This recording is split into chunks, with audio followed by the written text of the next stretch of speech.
Hey guys, welcome back to Vertical Momentum. I'm your host, Richard Kaufman, also known as the Comeback Coach. Guys, if you need to work on your soft skills, this is the episode for you. We're going to be talking about empathy. We're going to be talking about how to actually talk to people, especially if you have a staff. Nowadays, your soft skills might be a little bit more important than your hard skills. So, this is going to be an awesome episode. I got to give a big shout out first before I get started. Celsius Energy, thank you so much for keeping me up and energized. I want to say thank you, Celsius. I love you guys. So, Mel, welcome to the show. How are you today? I'm pretty good down here in Brisbane, Queensland, Australia. So my first question right out of the gate, easy question. What is your definition of resiliency? That's an interesting one. I used to think it was your ability to bounce back and your mindset from challenges and how you see life, how you respond and interact with all of the things that become our life's existence. I've kind of shifted. I went through cancer a few years ago during COVID years, actually. And now I kind of shifted a little is it's actually kind of more in how do we approach things versus the bounce back. So I'm actually kind of thinking I was able to deal with that because of how, I guess, emotionally stable I am within myself. And so therefore the resilience is it's more like it's a preparation than a bounce back. Maybe a bit different. Okay, but now since coming back from cancer, do you feel that resiliency is your superpower? Because if you can come back from that, you can pretty much come back from anything. So do you Yeah. feel that that's your superpower? Look, I think my superpowers is to see the good and feel the good in everything. Now, that doesn't make that easy. In fact, I had a bit of a midlife meltdown in May, which was a whole thing. Just questioning the existence. What is the purpose of all of this humanity thing? It's so hard. It can be damn cruel.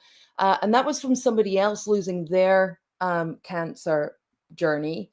And that hit me harder than my own. So I don't know. I'm maybe the wrong person to ask about these things now. I kind of see life as a gift, and everything that we experience, I think, happens for us.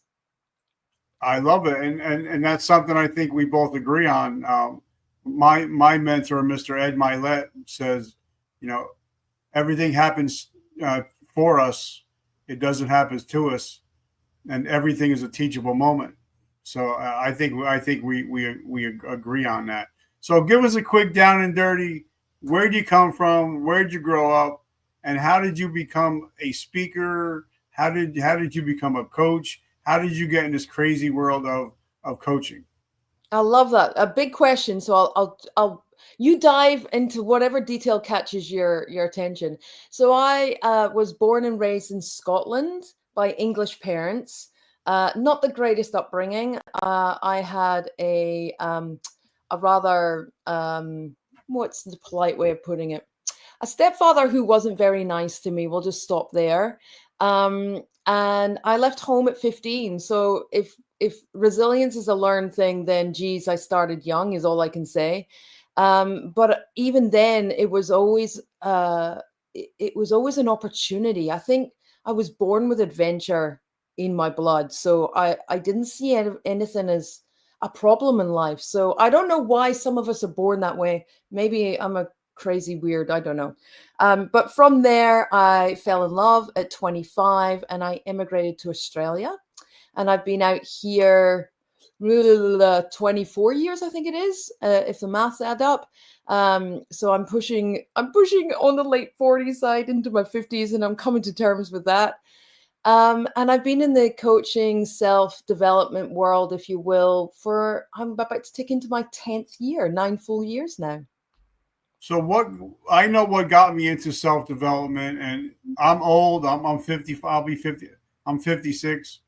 Um, but I remember when I was younger having these old tapes Mm-hmm. by Tony Robbins called "Awaken the Mm-hmm. Giant Within," um, and just about 5 years ago, I found Audible and I got the Audible version and I listened to it and I got back into self development. So, can you take us back to how you got into the self development world? I started reading. So I was in my unhappy school years, you know, that cliche of hiding in the library and hiding at home in my room reading. So I was an avid devourer of content. So I was reading I didn't know what it was then. Um, and I got into spirituality. I would read books about angel and all sorts of different stuff. And so I didn't realize it was personal development. Um, and then when I was in my 20s, I too came across this huge guy on TV who was selling these cassette sets. So I bought the Tony Robbins sets, and I think that probably was the start of it. And it became, I think, just gently was part of my life without, you know, being uh, immersed in it. And it wasn't until I became unemployed 10 years ago that I kind of realized I was actually a natural coach. And so I fell into it versus choosing, if that makes sense. And I think that's fairly common for people in the self-development world. We just come across something going, actually, I'm learning more about myself, and this is a good thing. My identity is more than what I thought it was when I was in the corporate world. Yeah, and I realize that most CEOs or high level CEOs or personal development people, they're big readers, and I Mm. believe that readers are leaders, and learners are earners. So, how important is has reading been in your life, and do you really suggest, especially now more days, because we have the attention span of a gnat, about picking up books, reading them, or even using audiobooks to learn? Yeah, I've got a Kindle and 3 books on the go. So I'm still reading. Um, I have problems getting to sleep now post chemo, and reading is one of those things that actually helps my mind unwind. And what better way to do 2 things at once, to help myself relax and learn and integrate stuff. And I also love podcasts. I'm always got something, one of the many podcast shows in my ears as I'm walking or driving. So yeah, I'm a big consumer of information because I don't know. There's a lot I don't know. So So now, I talk to a lot of people. Like when I first started coaching people, I suffered with imposter syndrome. I'm like, who am I to be coaching anybody? Why should I be coaching somebody? Who are you? Because a lot of times, if you don't have any clients, it's hard to say I'm a coach, but you can't be a coach until you have a client. So talk to us about, if you did, you might not have, if you had to overcome any imposter syndrome starting your coaching business. oh, for sure. Um, I had an interesting journey. So I'm now like in the energy space, like an energy healer, that subconscious stuff. And that's where my imposter syndrome kicked in. Was took me 4 years before I understood that this actually was one of my gifts. And you talk about superpower earlier. I really resisted. Who am I? I've been in therapy because of my crappy upbringing. Who am I to serve and help someone else? I think I'm still messed up. So the imposter syndrome for sure was a big part. And then I think maybe it's the resiliency piece that the more you do it and the more feedback you get, external validation is necessary, although I don't live off it. And it's just become something that actually I believe in myself, partly because I've heard what other people have said, that it has helped change their life, whatever their impact is. And standing by a guarantee I have, I've had it for ooh, probably 8 of the 9 years. And that is, if you're not satisfied, I will give you all of your money back. That's just an integrity. I thought it was integrity. But I think it builds up the confidence of saying, well, I'm not for everyone. I've never had to give anyone all of their money back, but I have stopped client contracts or agreements. And I think having the confidence to do that then helps defeat the imposter syndrome. I'm doing good work, and um, I think imposter syndrome is a biggest part of our subconscious. And once you start to just kick that out to the curb, no, that's not true. That's a fear, or that's a false belief, or an axiom. That's not the reality. That's not the truth. And the more you're able to just stop that and shut it down, I think the imposter syndrome kind of dissipates, or has for me anyway. I love that. Now, also, I love when Tony Robbins talked about how he went to go take a course on NLP, and after a week, he started coaching people, and the coach said, "You can't coach people," and he's like, "Why not? I don't need to be certified." And I think a lot of people, they're so worried about getting certifications for coaching, so they never do anything. They sit on the sidelines and they never do anything. I personally don't think a coach has to be certified. It might help. It might help a little bit to have a couple letters behind your name, but I don't think every coach needs to be certified. What are your thoughts? I have many, many thoughts. I think it can help again with that external validation. I certainly chased them in my early days. I've got the certificates on the wall that tells me I'm certified with a couple of things. Not NLP, that didn't align with me. Um, I think it can help your own confidence. And as I was just, backing on to what I just shared, was then as you grow into confidence, um, you stop chasing the need for the extra certificate. But that procrastination, that avoidance, that perfectionism can kick in, and that doubt of, well, maybe I'm still not ready. Maybe I need the next thing. And I have come across people who do that. And I've also come across coaches, therapists, healers who've quit because the overwhelm, or they were taking on too much of their clients' trauma, problems, it was triggering themselves. That's when I think maybe some sort of more structured course or program to help them manage that would be of benefit, because I've never felt overwhelmed. I've never, yes, I get deeply involved and concerned, but I don't get overwhelmed. I do not take on my clients' problems. There has to be a way of protecting ourselves, especially as empaths. And I think that sometimes can be something that people can benefit from, of learning how to do that. But I didn't actually need to do that myself. Okay, so now looking at, from a thousand foot view, I know what I believe a good coach is. I have my own opinions. There's so many coaches out there, so I have my opinion on what a good coach is and what a good coach isn't. In your opinion, what is a good coach? I have this view is the client must leave better than the way they arrived. That Yes. that to me is just, you should not be charging money for that session if that is not the case. Um, I think a good coach is somebody who is continually evolving themselves, or rather, that's what I look for and value. Um, and I think if they've walked the path, I think there's a bit more credibility in that particular area. I think if you are claiming some sort of expertise that hasn't been in that world or that sphere in some way. So if I look at the coach to athletes, they don't need to have won the gold medal in order to coach somebody else to win the gold, but they certainly need to have done something in that sphere in order to be able to understand the challenges, understand the complexities and the nuances of whatever the field is that they're coaching in. So what you're saying is I can't be an 18-year-old with abs saying I'm a life coach when I I didn't haven't say that. when I No, when I haven't experienced life yet.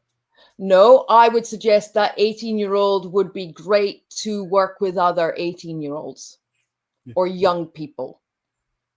So I think it's about finding that area of um, your expertise can come anywhere in life, and it's being able to relate comprehensively in the field that you've chosen to coach in. Well, one thing I like that you said is that you're not for everybody. Um, I'm not for everybody. I may not be somebody's gym, and that's okay. And some people you can't afford me, and Mm-hmm. that's okay too. Mm-hmm. But because I think sometimes some people try to be everything to everybody, and like Jim Rohn said, if you're marketing to everybody, you're marketing to nobody. So talk about that, especially when you're first starting out coaching, how you don't have to take on every single client as soon as you start. Because I think Well, that's a quick way to burn out. I guess there's two avenues there. Is if you're trying to get some confidence and experience under your belt, then yes, of course, you're going to take the opportunities as they arise. Again, for me, the number one value for myself is congruence. So I will not claim, for example, to be a multi-million-dollar business coach because I haven't achieved that for myself. So I would not do something that I cannot congruently talk to or support in. And I always do my due diligence when I'm hiring my coaches. Well, what is their successes in the area that they're claiming they can help me with? And then I've forgotten the second part of the question. Well, I just try to figure out is you can't have everybody as a client, because sometimes I figured out the I get more problems out of $100 client than I will out of a $10,000 client. Well, the $10,000 client will be like, "Tell me what I need to do. Let's do it. Here's the check. And let's move on." The $100 client, I feel like I have to babysit more because they don't. I feel that they don't have enough skin in the game. Sorry. Yes. Now I recall your second part was not being for everyone. A personality, you have to have rapport with the person that you are working with. Really, on when I use the word intimate, I mean like on a deeply personal level. Whatever your vulnerability that you're coming to somebody with, if you can't trust and have rapport with them, you're already got problems. It's like hiring a lawyer that you don't like. You've got to have respect for them even if you don't like them. You've got to be able to connect on a level that is going to move you from where you're stuck into where you want to be. And you can't have that if you don't get on with the person. So no, we're not going to the population, there would be riots if we're all trying to marry, date, hire the same people. Like there just wouldn't be enough. It just wouldn't work. So we're not for everyone, and finding space and grace for yourself to recognize and let go and set free or point in a different direction that serves both of you in the best way. That is a professional approach, in my view. And also, it's okay to fire a client. I've actually had to fire a client because if I'm putting in more work than you are, then this is not going to work. That's why whenever I start talking to anybody, I'm like, I just put out a post today and I'm like, you can hire me, but is it hard? Is it hard? Yeah. Is it worth it? Yeah. But you got to put in the work. If you're going to change, you got to put in the effort. And I can't be working harder than you on changing you. Yeah, the definition of being coachable, not making excuses. Yep. So Yeah. now, what kind of clients do you work with, and what are some of the things that you specialize in? So there's two avenues I work in. One that I'm currently, I guess, advertising out there in the socials is my background is a professional executive assistant.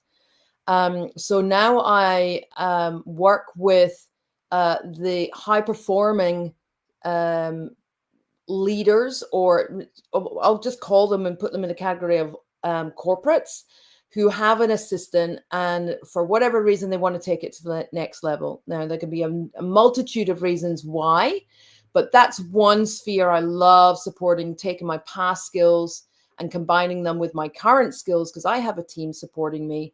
So I literally bridge both views of being an executive assistant and being an executive. So that's one field. And that is about that relationship, the rapport, and really building the trust and understanding how to read one another on that deeper level for performance. The other passion, which is my bigger passion, and that is working with empathpreneurs. So my definition of an empathpreneur is somebody who is self-declared as an empath in the space as a leader, a thought leader, a speaker, who are some sort of in the public eye, and or have a business, who maybe have a team, or leaders who have an empath that is maybe they don't understand them well enough. Sometimes I come in and help that kind of conflict between feeling that they've got a highly sensitive person that is too sensitive in their view. So coming in and helping them educate and understand where the highly sensitive person's coming from, what they are, and how to work with it, and supporting that HSP to better manage their sensitivities. So there's kind of a couple of reasons. I'm like the crisis management for empaths. It depends on the dynamics. All right. So, what is your definition of what an empath actually is? Really simply, somebody who has radars or receptors or kind of like antennas that receive signals that maybe 1 in 3 people, only the other 2 out of 3 don't receive. So empaths are people who receive signals that most often don't understand, and it's understanding what those signals are giving us, because it's a gift, it's an intuitive gift, and an empath is just sensitive, and it's understanding what that high sensitivity is and how to work with it. Because it's all very well knowing you're an empath. So what? How do you leverage that? How do you turn it into a superpower, to borrow your word? Okay, so what is the difference between empathy and sympathy? Ooh, okay. So I love this. I'm going to actually switch your question, if I may. What's the difference between doing empathy and being an empath? Okay. So sympathy is similar to empathy. It's a choice. So Brene Brown, love her. She talks about being more empathetic, which is a choice of how you approach scenarios, situations, people, dynamics. That is a conscious, critical decision shift in how you operate. Being an empath, now, I'm not comparing it to being on the spectrum. It's like being on a spectrum. We have different levels of sensitivity, and we can have up to 9. There are up to 9 types of empathy receptors. We can have 2 or 3 of them activated. And so, how do we manage all of these signals that are coming in, which I didn't understand for the first 42 years of my life? I didn't know I was an empath until I was 42 years old. So then when I discovered that and dove into that kind of Alice in Wonderland's hole of exploration, then I realized there's a whole population that don't realize, or do, but don't know how to work with and leverage their empathic traits. So does that answer your question about the difference? Yep. Now, in the corporate world, it seems now, probably in the last maybe 4 or 5 years, they're talking about empathy more. They're talking about soft skills more, where the CEOs used to be hard chargers, get this done, do it now, blah, blah, blah. But now when you talk to HR people, it's more, okay, we need to be more empathetic. We need to have more soft skills. So why do you think the change has been over the last 5 to 10 years? I think Brene Brown was a big part of that, talking about vulnerability. And I think they're catching on. There's lots of research now that is showing that if you treat your employees less like robots and more like human beings, actually the productivity still comes. So I think it's because they're working out. It's in their bottom line best interest to shift how they're treating employees, how they're asking us to interact and engage, not just with the bosses, but with each other, and recognizing that actually, if you treat us with grace and compassion, we will honor and respect our employees better, employers better, and feel a better employee as a result. That's going to increase productivity, engagement, inclusion, how we interact, and ultimately our commitment to whatever the performance measures are that company's striving for.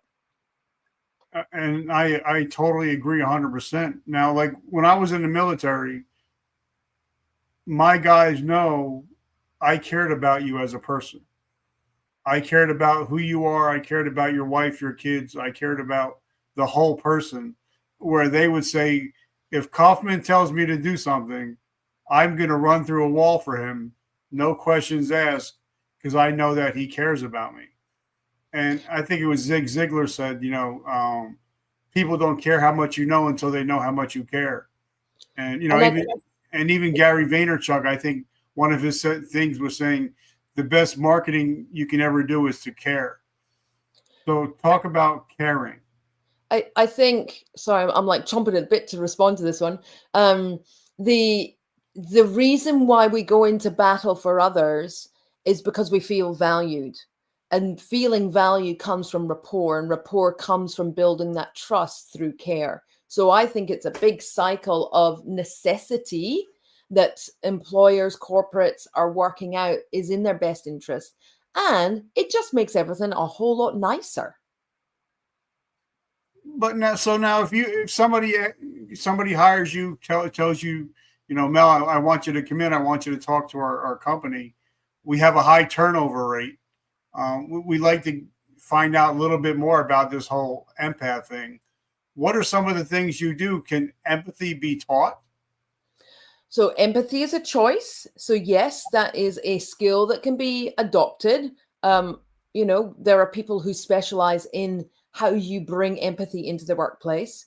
If I were hired in, it's more of that personal acknowledgement. There's lots of assessments around your personality type and what's your dominant leadership traits and all of those sorts of things. I actually have quizzes and assessments to understand what kind of empath you are, which of your receptors are activated, and to what degree.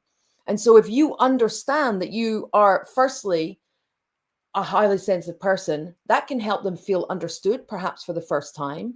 But then also, well, what do I do with this knowledge? It's all very well saying I've got this label, whether you like labels or not. I now understand something I didn't before.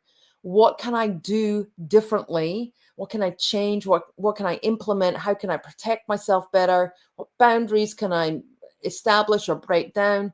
What changes can I do to work with this new understanding?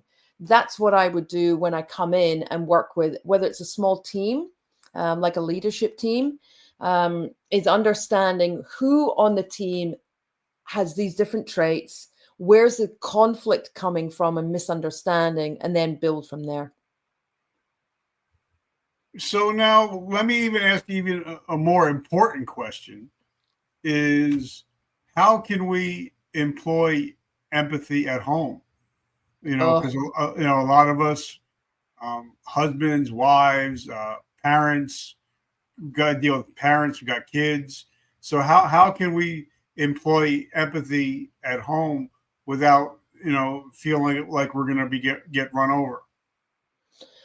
Well, if I may share a couple of hacks, the first thing to understand is if you are an empath, again, this is not doing empathy. This is if you are an empath who is highly sensitive for whatever reasons. I'm an animal empath. So anything that comes across me with animals, I'm instantly sucked in. So how do I protect myself is the first thing we need to learn. Going, okay, I have to come up with strategies of how I look at any suffering of an animal. If I was to come across an animal that had been knocked down on the way into my workplace, how would I not bring that disruption of my energy and my psyche into the workplace so I'm not impacted and affected at work? That's a skill that would need to be taught.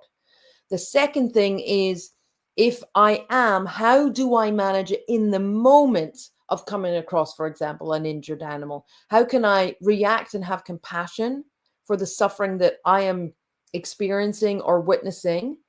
And then how do I purge or cleanse afterwards to break away so I'm not carrying it around, weighing me down in a traumatic way for days or weeks afterwards? So it's the kind of, how do you take that three-prong approach of dealing within the moment and or boundaries, and then how do you purge and protect? So it's that holistic, all of it. It's like empowerment coaches love you, but if you don't know what to do with the empowerment, you failed your clients. If I'm empowered, woohoo! What are you going to do next? It's half the question answered if they are not now motivated, internally driven, inspired to do something with that shift in how they're seeing the world. I agree with you. It's kind of like, I always talk to people that, okay, you've lost the weight. Now you have to maintain, or get better. You can't just because you've hit your goal doesn't mean the goal has ended. There's something else, and I'm there to say, okay, now what? Okay, now we got you to where you need to be. Now where do we continue? How do we get you even better? And I think that's something a good coach does. The good coach doesn't just win a Super Bowl and say, all right, we're done. We won the Super Bowl. We're done. And I think that's what makes a great coach, is somebody that's going to be there for you in the wins and also in the losses. I'm going to add to that, yes. And great coaches would be helping the identity shift from that transformation. So as you say, great, okay, you're now where you want to be. You've gone from A to B, but is your subconscious, your worth, your belief, your self-esteem, is everything actually aligned with this new you? Because if it's not, you're actually gonna, to some degree, go backwards. Maybe not fully, but if you are not fully integrated with this adjusted identity, you're not taking the full opportunity fully. And I also believe that high achievers, they like to be coached. Like Tom Brady wanted to be coached up. Michael Jordan, Kobe Bryant. These people, they want to be coached up. And I think coaches, great coaches, have coaches.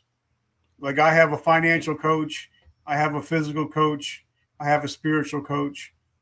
So I think that coaches love to be coached, right? Yeah, I've got my business coach at the moment, and I love sharing. I've got this block, I've got this business mindset that I know is there. I'm here to be coached, and it's so easy, because then I can say, okay, I know where the block is. They'll help me. They'll ask the question. I'm like, oh, okay, I know what the problem is, the answer to your question. I also know what the answer is to the problem that I'm good coaches should be easy to be coached. Doesn't mean we don't need them. We still need that mirror held up for us. And accountability sometimes. Just help me make sure I follow through on the ambition that I'm striving for. And that's sometimes worth its weight in gold. I love it. Now, this is a teaching podcast. So if somebody's getting out of the military today and they're starting a business and they want to start off on the right foot, what would be your top 3 pieces of advice for somebody that's starting a business in 2025, but they want to start their company with a winning culture, with a great culture, with empathy? What would be your top 3 pieces of advice? I think the first one would be just start without perfection. I've the word that most of us who've been around for a while has experienced at some point is the pivot. And you don't know that you need to pivot until you've started. And so I've pivoted a couple of times. I started as a dating coach.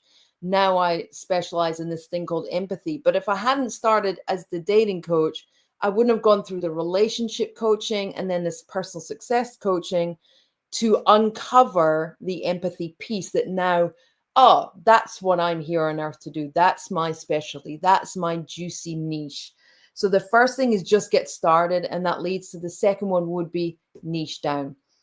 I know there are people who go, I've heard so many niche, not niche along the years. I think when you become an expert at something, that's how you can be referred. I would not go to a GP to get my chemo treatments.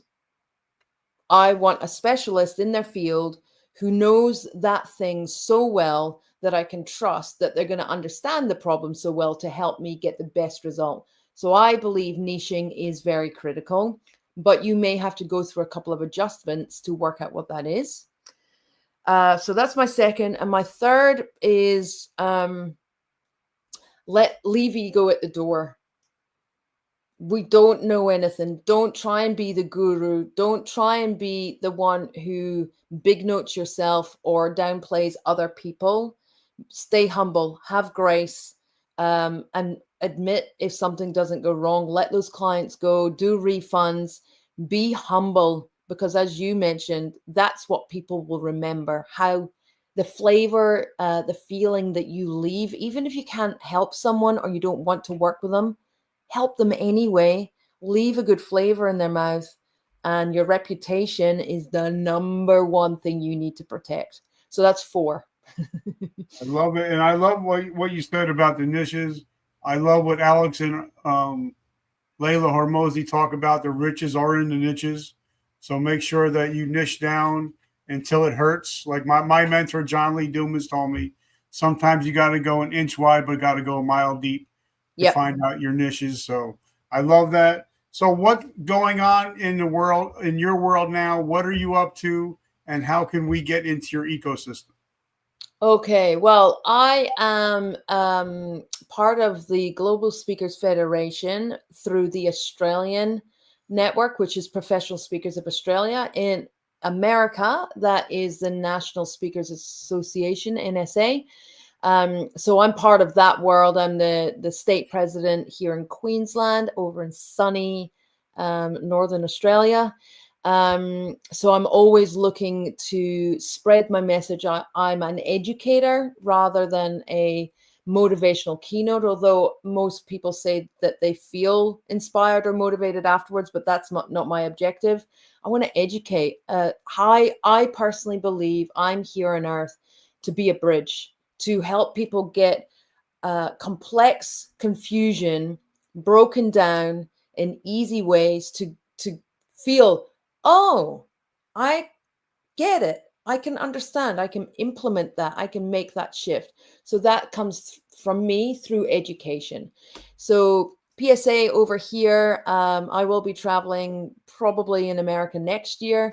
On the socials through the Facebook, Instagram, and LinkedIn channels. And my website where everything's linked is mellb.com, because my surname, Balment, is just too hard because I got 2 L's in my first name. So it's just too confusing. So mellb.com is my website. And you can get anything there, including resources to get those quizzes I was talking about, free resources everywhere. So love serving in that way. I love it. And I want to give a big shout out to Joseph. Thank you for putting us together. I want to give a big shout out. I should have said it earlier. I forgot. But Joseph, thank you so much. I'm so My grateful and agent. humble. Thank you, Joseph. Yep. Wanted to give a big shout out. I want to shout out Celsius energy drink. Thank you for keeping me energized. And Mel, I just want to say thank you for coming on. I'm so grateful. And I love everything we talked about. I think we're going to touch some people today. So I just wanted to say thank you. I love it. Thank you. And just so you know, it's 1:45 here, so I'm still pretty energized. Thank you for the conversation. Thank you so much. And guys, as you know, every day before I hang up, I always say, every morning we wake up, we have a choice. You can be a victim or you can be a victor. And if you listen to this show, you're no longer victims of your past, you're victors of your present and your future. So thank you so much for always showing up. I love you guys. I appreciate you. And remember, vertical momentum, the only way to go is up. I love you guys. And remember, if you listen to my show, you're a winner. You win when you listen to my show. Love you guys. Have a great week. Mel, take care. Take care of yourself. Thank you. Bye, guys.